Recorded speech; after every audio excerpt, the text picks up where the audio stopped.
السلام عليكم ورحمة الله وبركاته. بسم الله الرحمن الرحيم. أقولك وعنا ونفسي مطاوضيان ملك صوت جبتان كسو دوابع وروحي الدوكا وهديكنا عاودي كسو دار حقا تلفزيونكا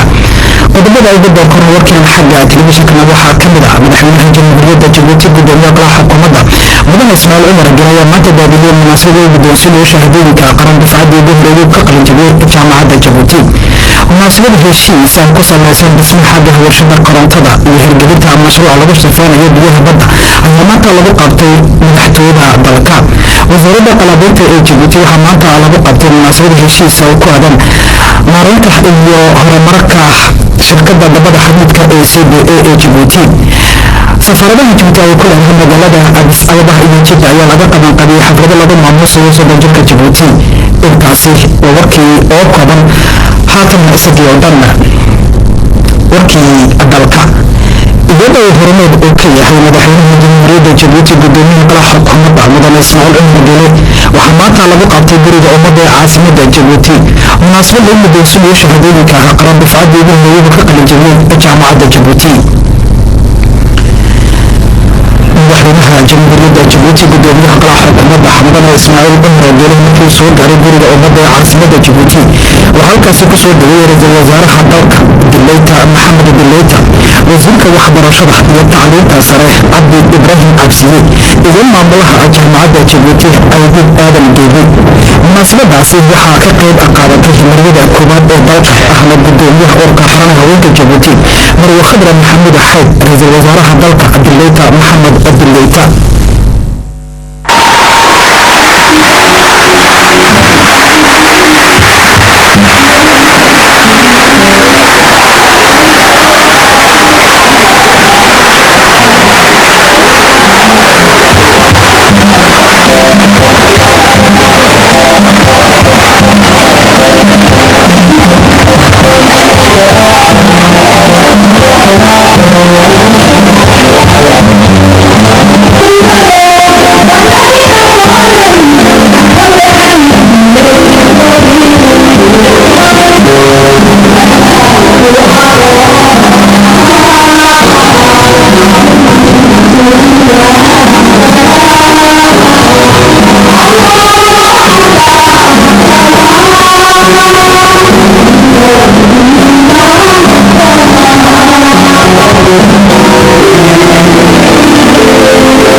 sidoo kale munaasabadaasi ka qayb qaatay gudoomiyaha golaha baarlamaanka Jabuuti Idris Arnaud Cali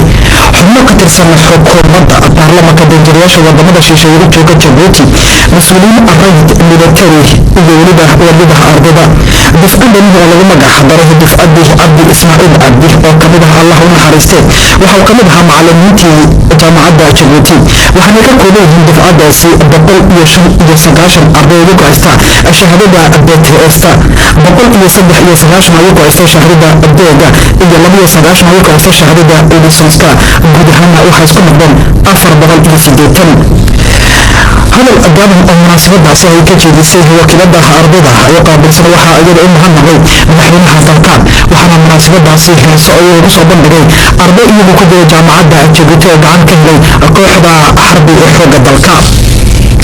maamulaha jaamacadda Jabuuti Aydin Aadan Geedi oo munaasabadaasi hadal gaaban ka jeediyay waxa uu sheegay in munaasabadan ay ku soo beegantay soddon jirka dalka jamhuuriyadda Jabuuti madaxweynaha ku faraxsan ayaa khudbad gaaban ka hor jeedinaya madaxweynaha jamhuuriyadda Jabuuti mudane Ismaaciil Cumar Gelayo qaybtan jaamacadda ka qalin jabisay waxay ka kooban tahay 195 shahaadada BTS hantiyay 193 kalena deega ayay qaateen 290 ayaa iyagu hantiyay licenska marka la isku geeyana waxay noqonayaan 480 waa cadad aad u badan qaybtii ugu horeysay weeyaan ardayda hantiyay shahaadada licenska ee qaran waxaanay ku soo beegantay soddon jirka calankeena waa shahaado taariikh gala tan iyo markii jaamacaddu ay noqoto jaamacad buuxda 2006 bishii koowaad oo ku timi wareegto madaxweynuhu saxeexay ومركي ورئيسي شهادة سراء قرن جامعة بحيثو تاسنا وحكوتي دقال لو بيهي قافكي وحلو دري أرضيدا كورميرك امتحاندا سو ديارنتا موضوعيدا سحيدودا إيو مارينتا وفدق امتحان امتحاندا وحي هوس إني بروفيسور جامعة جيبوتي Cela juge par le résultat obtenu par nos étudiants lors de cette session de juin 2007. Le pari a été gagné et le mérite a relevé à premier à nos professeurs qui ont montré ainsi leur compétence et leur maturité. Ce résultat laisse présager un bel avenir de l'Université de Djibouti. وزيرك waxbarashada iyo tacliinta sare dalka jamhuuriyadda Djibouti Cabdi Ibrahim Cabsiye oo hadal gaaban oo ka jeediyay munaasabadaasi waxa uu cadeeyay in la xoojiyay tallaabooyinka ku aadan xagga waxbarashada dalka. dadaalkii xooga lahaa ee aynu saarnay dib u habeynta qaabka waxbarasho ee dalkeena oo ay ka mid tahayba xafladan shahaadooyinka qaran lagu bixinayo waa inaan halkaa ka sii wadno dhammaanteen mas-uul baan ka nahay waxbarashada haddaan nahay macallimiin waalidada ardayda siyaasiyiinta iyo bulshada rayidkaba maxaa ka wanaagsan jaamacad qaran oo dhallinyaradeeda u haysa macallimiin aqoontooda gudbin kara sida iyaguna barito uga qayb qaataan horumarka dalka waxaa lagama maarmaan ah xoojinta tayada waxbarashada sare oo waxdaba u ah horumarka dhaqaalaha dal kastaba. Au développement de son pays. Dans un contexte de production et d'échange marqué par la mondialisation, la place du Djibouti dépend plus que jamais de notre savoir de création et d'innovation. À cet égard, le renforcement des performances de l'enseignement supérieur constitue un enjeu stratégique majeur qui doit, sur la base du bilan positif de l'Université de Djibouti, qui nous réunit aujourd'hui, viser l'excellence dans toutes les missions de l'université.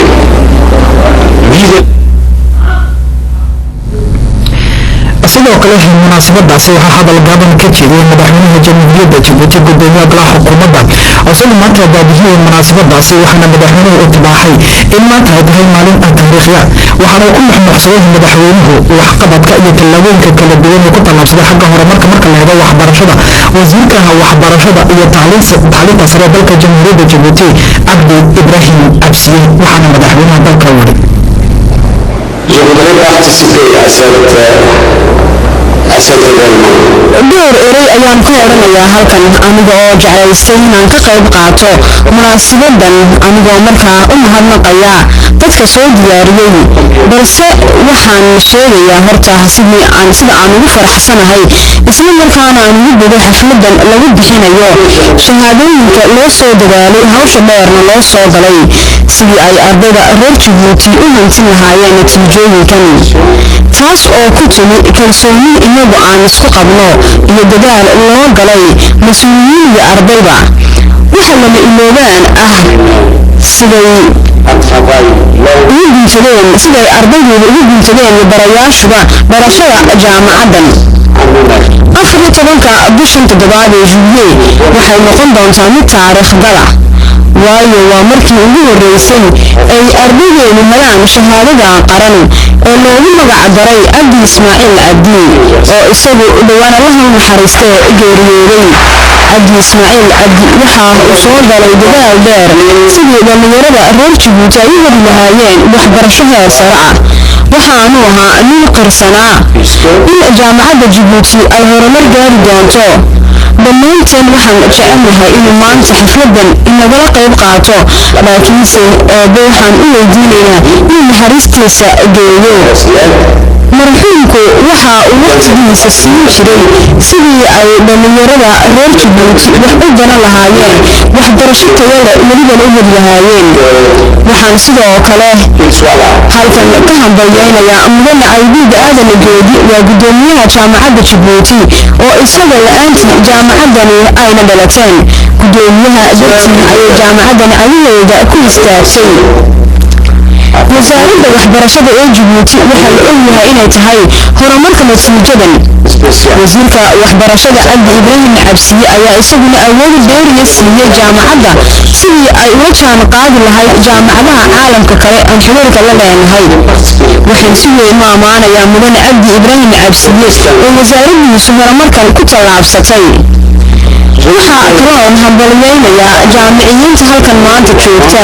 waxaan idin leeyahay shahaadadiinu waxba kama taqaano shahaadooyinka jaamacadaha kale lagu bixiyo waxaanu mahadcelinayaa barayaasha maalin iyo habeenba ku howlan sidii ay aqoontooda u gudbin lahaayeen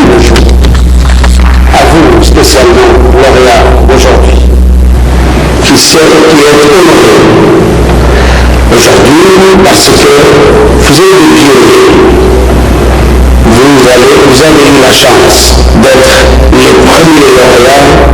de votre université. Vous avez votre diplôme. Votre diplôme n'a rien à envier les autres diplômes, mes chers enfants.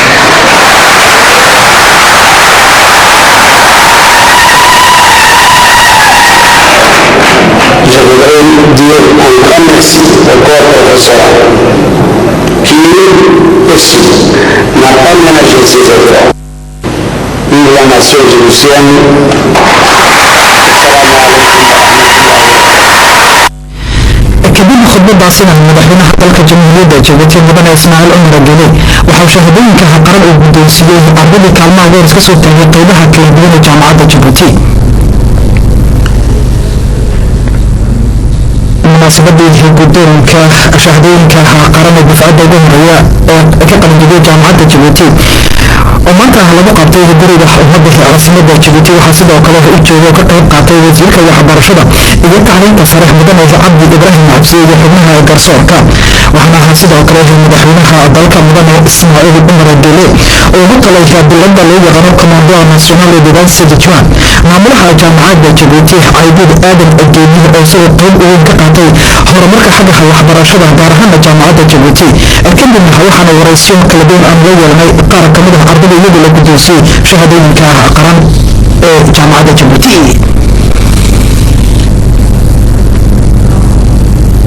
شعورتي ما تطوع فرحان آد بفرحية سيدي مدحونا جمهورية جيبوتي نوقع بلي اللي حكومة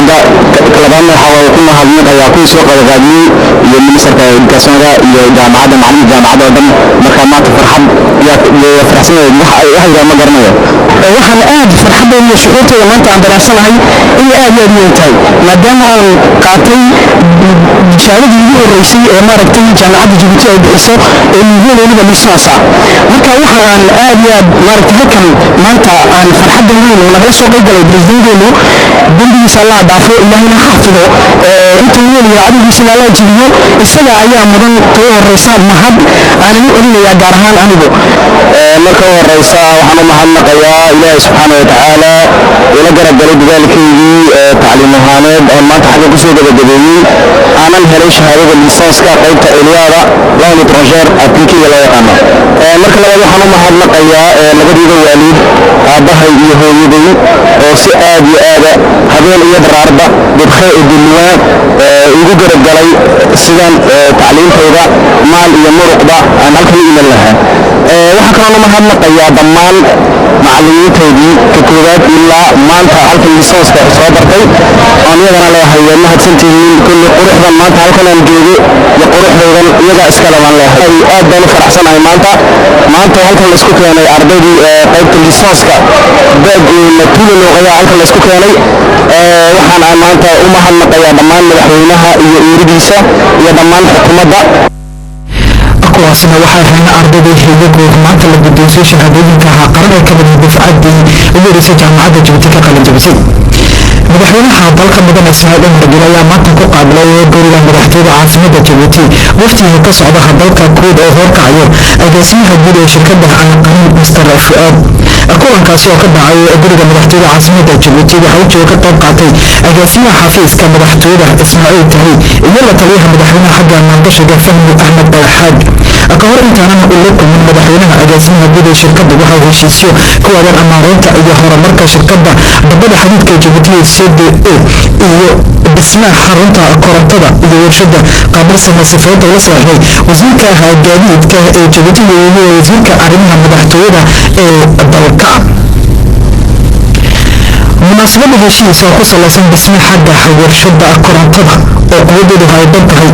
400 megawatt iyo hirgelinta mashruuc lagu safeynayo biyaha badda iyo quwadeedu ay dhantahay 130 metr cube ayaa saaka lagu qabtay madaxtooyada dalka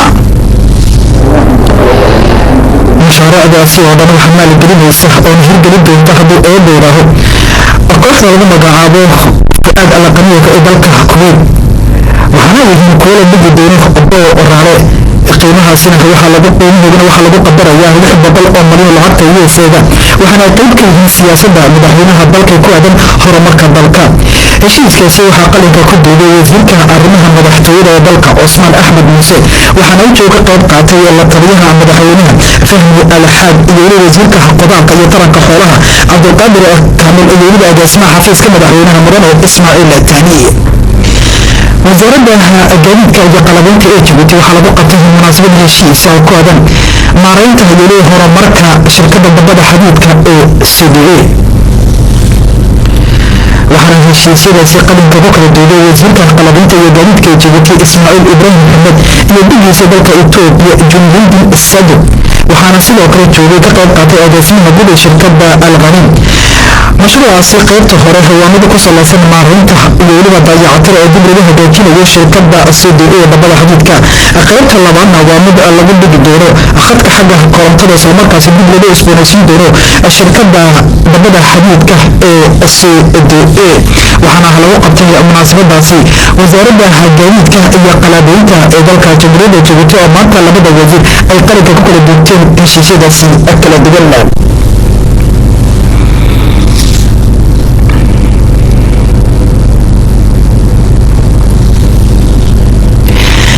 maalintii shalay xeradaha Faransiiska ee Sanka Tobantuuta waxaa lagu qabtay munaasabada qaybka xuska qaran ee dalka Faransiiska oo la xuso 14 bisha Juuni waxaana xasiida jira munaasabadaasi soo qaban qaabiyay danjiraha Faransiiska u jooga Jabuuti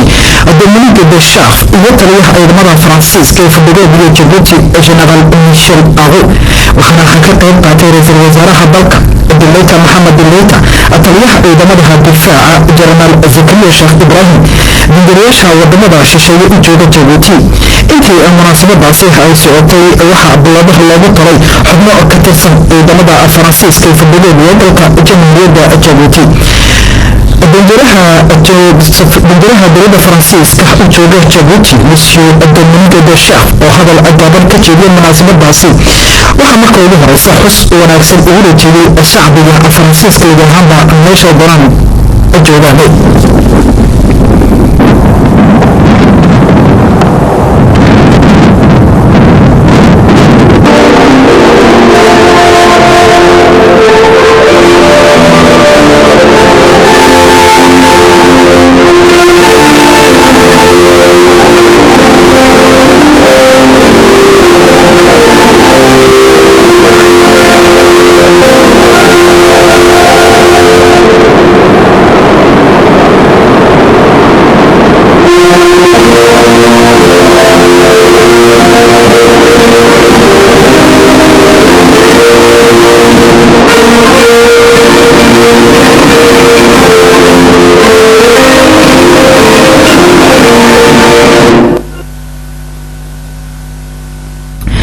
ayaa sidoo kale xaflad iyadoo la xidhiidha xuska maalinka qaranka dalka Faransiiska oo la xuso 14 bisha Juuni lagu qaban doono safaaradda Faransiiska oo ku leedahay dalka Jamhuuriyadda Jabuuti waxaana ka qayb qaadan doona mas'uuliyiin ka socda xukuumadda Jabuuti iyo waliba dalka Faransiiska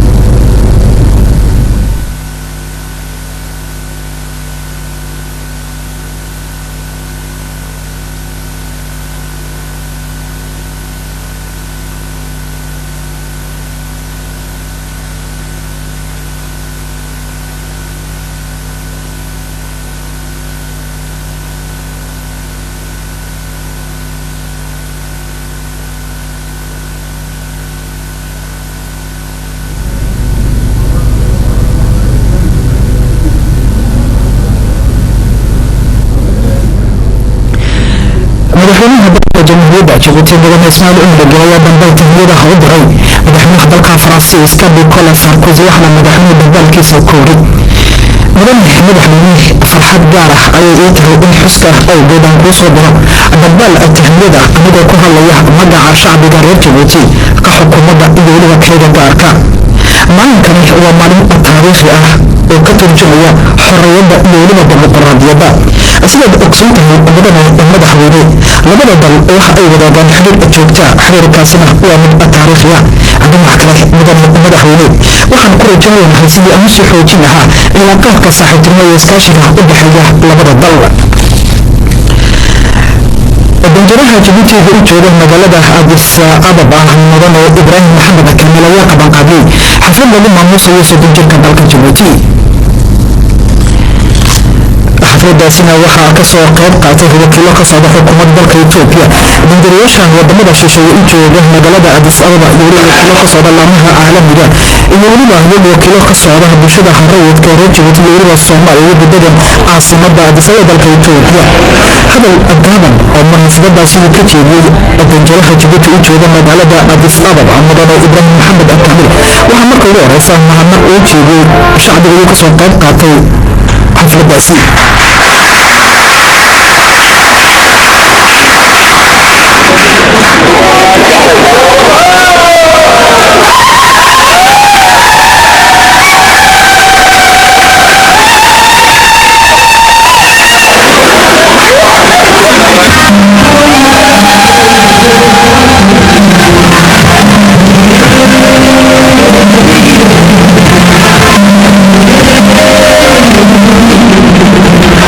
sidoo kale dambal tahniyada u soo diray madaxweynaha jamhuuriyadda Jabuuti mudane Ismaaciil Cumar Geele iyo weliba shacbiga reer Jabuuti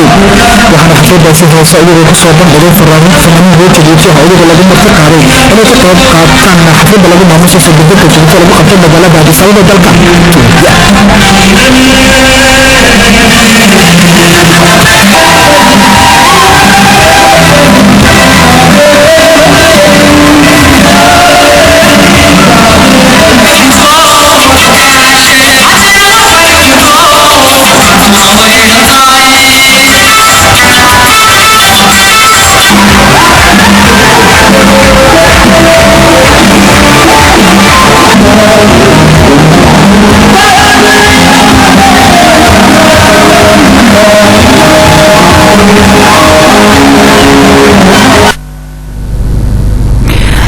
rasuulka Jabuuti u jooga magaalada Haajida mudane Maxamed Aadan Shay ayaa geestiisa qabanqaabiyey xaflad lagu maamuusayo soddon jirka dalka jamhuuriyadda Jabuuti xafladaasi oo uu daadihinayay rasuulka Jabuuti u jooga magaalada Haajida mudane Maxamed Aadan Shay waxaa iyagoo ka qayb qaatay wakiilo ka socda dalka Sacuudi Carabiya danjirayaasha wadamada shisheeye u jooga Sacuudi Carabiya iyo wakiilo ka socda laamaha caalamiga iyo weliba shakhsiyada fara badan khudbad gaaban oo munaasabada lagu maamuusayo soddon jirka Jabuuti ka jeediyey rasuulka Jabuuti u jooga magaalada Haajida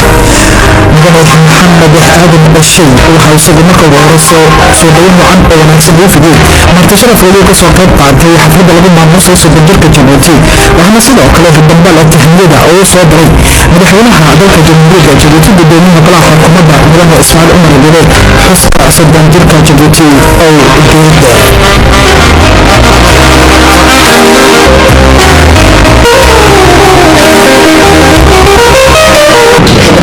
والآن وبكل فخر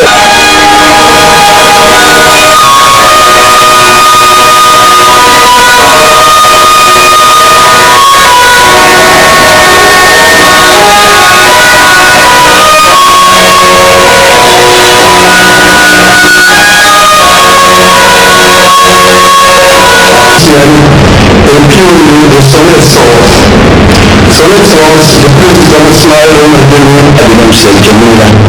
للاحتفال سويا بالعيد الوطني الجديد. waxaan hambalyo iyo u dirayaa farxad anan hadda hadla karayno aan gariirayo madaxweyneheena Ismaaciil Cumar Geele iyo sanad guuraheena soddonaad iyo marwadeena Dawlad Maxamuud Xayn waxaan u dirayaa hooyadii magaca dumarka kor u qaaday ee sharafta inoo yeeshay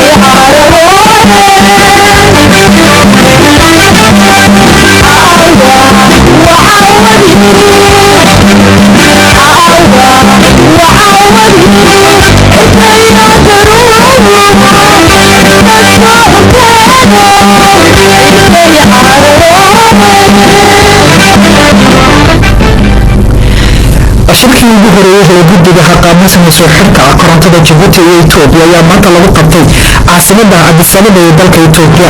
Munaasabadaasi waxaa soo wajiray daadinaya wasiirka tamarta ee Jamhuuriyadda Federaalka Ethiopia Ato Alamiyuhu iyo wasiirka tamarta iyo kheyraadka dabiiciga Maxamed Cali Maxamed ee dalka Jamhuuriyadda Djibouti. Guddiga ka qayb qaatay shirkaasi waxaa ka mid ah xogayaha guud ee wasaaradda arrimaha dibadda iyo iskaashiga caalamiga ee Djibouti Badri Ali Boqorre Mr. Simon Medratu. waxaa sidoo kale ka qayb qaatay agaasimayaasha guud ee shirkadda korontada ee dalka Djibouti iyo Ethiopia Jaamac Ali Gere iyo Mehrab DBD. waxaana sidoo kale ka qayb qaatay Salamo Abebe iyo Ismaaciil Jero. bilowga shirkaasina waxa uu ahaa mid lagu qiyaasiyay mashruuca isku xirka korontada oo tan iyo 1999 ay kala saaxdeen labada dal kadib markii booqasho ku tagay madaxweynaha Jamhuuriyadda Djibouti magaalada Addis Ababa ee dalka Ethiopia. waxaana halkaasi labada mas'uul ay ku soo bandhigeen horumarka ay gaareen labada dal. mashruucaasi waxa uu yahay mid ku saleysan isku xirka korontada Djibouti iyo Ethiopia waana mid lagu qadarayo lacag dhan $50 milyan oo dollar waana mid ka jawaabaya baahida xagga korontada ee dalka Jamhuuriyadda Djibouti. hadal gaaban oo munaasabadaasi uu ka jeediyay wasiirka tamarta iyo kheyraadka dabiiciga dalka Jamhuuriyadda Djibouti Maxamed Cali Maxamed waxa uu cadeeyay xukuumadda ay xoojin doonto dadaalkeeda ku wajahan mashaariicdaasi. gobolkaasi ayaa daawadayaal ugu dambeeyay wixii dalka habeenkan caawa laga soo garay dala qayb qaadatay Fadli Farax inta dib ku midna dhammaantiinba meel ka soo joogtan oo naga daawanaysaan waxaan idin tirinaynaa nabadgelyo iyo amana Allah wa salaamu calaykum wa rahmatullahi wa barakaatuh.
loo feenayaa waana